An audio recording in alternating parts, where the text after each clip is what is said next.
नीरा देवी अपने बेटे कुशल की शादी करके बहुत खुश थी।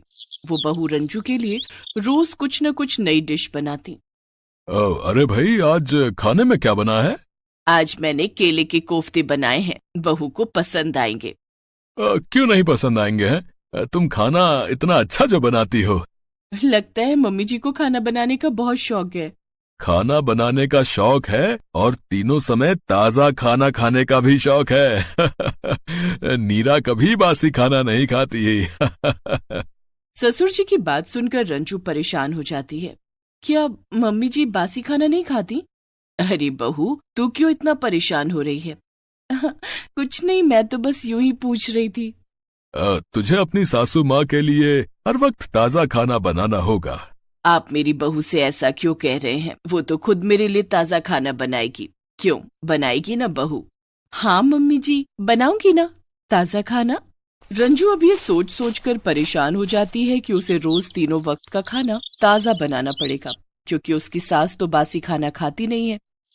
एक दिन अरे रंजू, माँ अकेली रसोई में काम करती है, तुम माँ की मदद कर दिया करो। हाँ, क्यों नहीं। रंजू अब खाना बनाने में सास नीरा की मदद करने लगती है। धीरे धीरे रसोई का सारा काम रंजू के जिम्मे आ जाता है और तीनों वक्त का खाना रंजू को बनाना पड़ता है। मम्मी जी, आज खाने में क्या बनेगा? खाना? अभी तो सुबह का नाश्ता भी नहीं हुआ बहू, पहले नाश्ता बना ले। नाश्ते में आलू के पराठे बना ले और उसके साथ धनिया की चटनी बना लेना। दिन के खाने में चने की दाल, गोभी की सब्जी और चावल बना लेना। और रात के खाने में मटर पनीर और रोटी बना लेना। नीरा देवी ने दिन भर का मेन्यू सुना दिया। रंजू रसोई में जाती है। सारा दिन खाना बनाना पड़ेगा, ये सब मुझसे नहीं हो पाएगा। उस दिन तो रंजू को सब कुछ बनाना पड़ता है।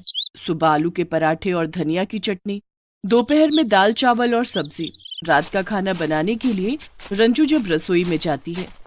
दिन भर खाना बनाकर मैं थक गई हूँ, कल भी सुबह से यही सब करना होगा। एक काम करती हूँ, आटा ज्यादा गूंथ लेती हूँ और मटर पनीर की सब्जी भी ज्यादा बना लेती हूँ, कल काम आ जाएगा। रंजू यही करती है। वो ढेर सारा आटा गूंथ लेती है और सब्जी भी ज्यादा बना लेती है। रात को सभी खाना खाते हैं और बचा हुआ खाना रंजू फ्रिज में रख देती है। सुबह जब नीरा देवी फ्रिज खोलती हैं तो देखती हैं कि उसमें मटर पनीर की सब्जी और आटा रखा हुआ है। अरे बहू, ये तूने रात का खाना फ्रिज में क्यों रखा है?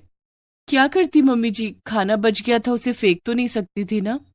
तो तूने इतना सारा खाना बनाया है क्यों? खाना उतना ही बनाती जो रात में ही खत्म हो जाता। कोई बात नहीं मम्मी जी, ये खाना हम आज खा लेंगे। लेकिन मैं बासी खाना नहीं खाती। मम्मी जी, मैं सब्जी गर्म कर दूंगी और आटे की पूरियां तल दूंगी, आपको पता भी नहीं चलेगा कि खाना बासी है। रंजू यही करती है, बासी आटे की पूरियां तल देती है और मटर पनीर की सब्जी को गर्म कर देती है और सबको नाश्ते में परोस देती है। आज सुबह फिर मटर पनीर बना लिए, कुछ और बना लेती। आज सुबह नहीं बनाई, ये कल रात का ही खाना है।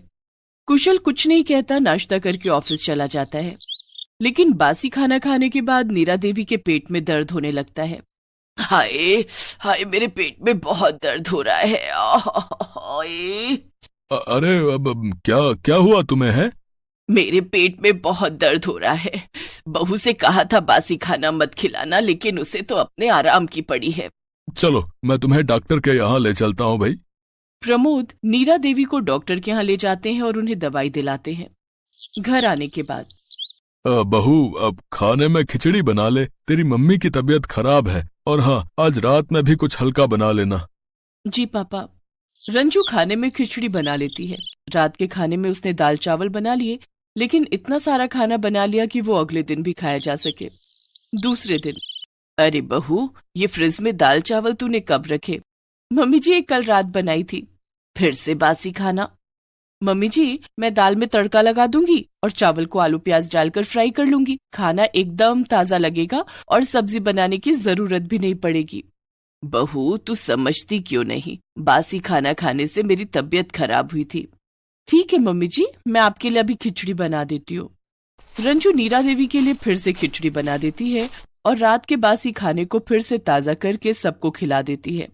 ऐसे ही दिन गुजर रहे थे। रंजू खुद भी बासी खाना खाती और घर वालों को भी खिलाती। अब तो उसने होटलों से भी खाना मंगवाना शुरू कर दिया था। एक बार की बात है, रंजू ने बाहर से चाउमीन मंगवाए। ये इतने बड़े डब्बे में क्या है?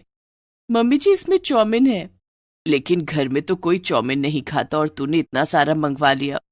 मम्मी जी, आज रात मैंने आप लोगों के लिए आलू मटर की सब्जी और रोटी बनाई है और मैं चाउमीन खाऊंगी। रंजू ने रात में सबको सब्जी रोटी खिलाई और खुद चाउमीन खाई, लेकिन चाउमीन काफी ज्यादा थी इसलिए बच गई। बची हुई चाउमीन उसने फ्रिज में रख दी। अगले दिन उसने उस चाउमीन को गर्म करके नाश्ते में खा लिया। देख बहू, तू हमें घर का बासी खाना खिलाती थी तब तो ठीक था, लेकिन अब तू होटलों का बासी खाना खाएगी तो तेरी तबीयत बिगड़ जाएगी। मम्मी जी, आप बेकार में ही टेंशन लेती हैं, मुझे कुछ नहीं होगा। उस दिन कुशल के कुछ दोस्त रात के खाने पर घर आने वाले थे। ये सुनते ही रंजू खुश हो जाती है।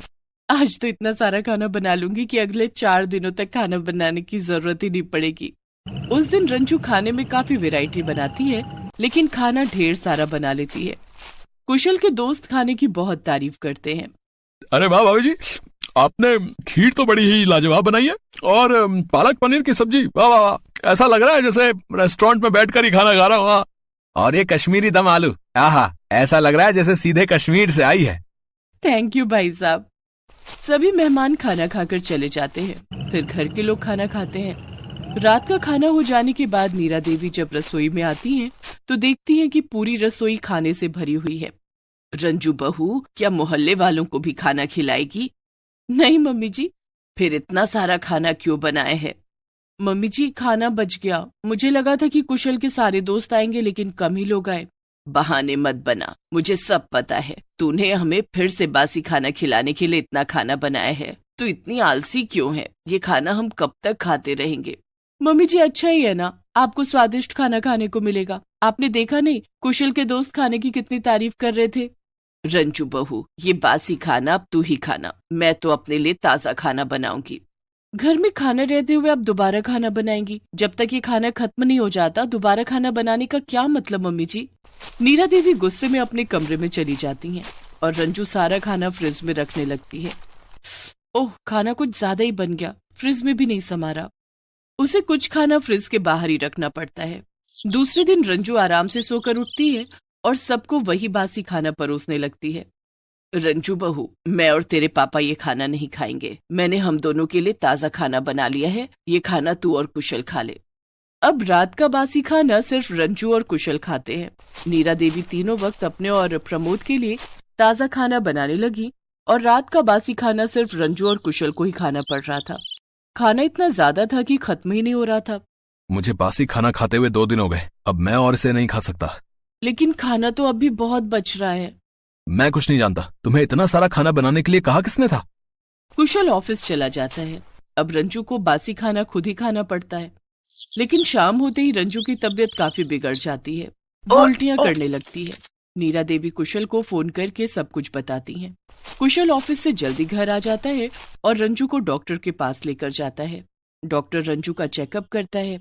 इन्हें फूड पॉइजनिंग हो गई है, लगता है इन्होंने काफी बासी खाना खाया है। मैं कुछ दवाइयाँ लिख रहा हूँ, 3 दिनों तक इन्हें खाना है, और ध्यान रहे बासी खाना बिल्कुल नहीं खाना है।